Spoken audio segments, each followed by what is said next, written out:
Hello అండి, welcome to my channel. ఈరోజు అయితే నేను ఆలుగడ్డలతో రెసిపీ చూపిస్తానండి. చాలా బాగుంటాయి, చాలా టేస్ట్గా కూడా ఉంటాయి. ఒకసారి అయితే మీరు ట్రై చేయండి. మీ పిల్లలు కూడా చాలా బాగా నచ్చుతాయి. పిల్లలు కూడా ఇష్టంగా తింటారు, చాలా నచ్చుతాయి. నేనైతే ఇక్కడ రెసిపీలోకి వెళ్దాము. ఆలుగడ్డలు అయితే ఫస్ట్ అయితే కొన్ని ఆలుగడ్డలు తీసుకున్నానండి. ఆలుగడ్డలు తీసుకొని వాటిని ఉడకబెట్టిన తర్వాత బాగా ఉడికిన తర్వాత కొంచెం చల్లారేంత వరకు వెయిట్ చేసి చల్లారిన తర్వాత వాటి పైన ఉన్న పొట్టు మొత్తం తీస్తున్నాను. ఇక్కడ నాతో పాటు మా పాప కూడా తీస్తుంది, నేను కూడా తీస్తాను మమ్మీ అనేసి. తను చిన్న ఆడపిల్లలు అంతే కదండి, పేరెంట్స్ చేసేటప్పుడు వాళ్ళు హెల్ప్ చేస్తూ ఉంటారు. అవన్నీ పొట్టు తీసిన తర్వాత వాటిని అయితే ఇక్కడ తురుముతున్నాను.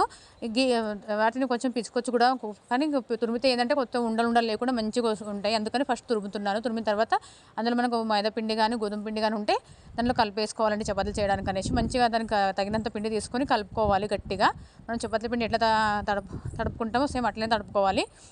కొత్తిమీర, పుదీనా, కల్లెమాకు, మిరపకాయలు కూడా వేసుకోవచ్చు. నేను వేసుకోలేదు, మిరపకాయలు అవన్నీ ఏమీ వేయలేదు. ఇక్కడ కారం, ఉప్పు, మసాలా దినుసులు వేసిన, కారం, ఉప్పు, పసుపు, మసాలా దినుసులు మాత్రమే వేసినాను.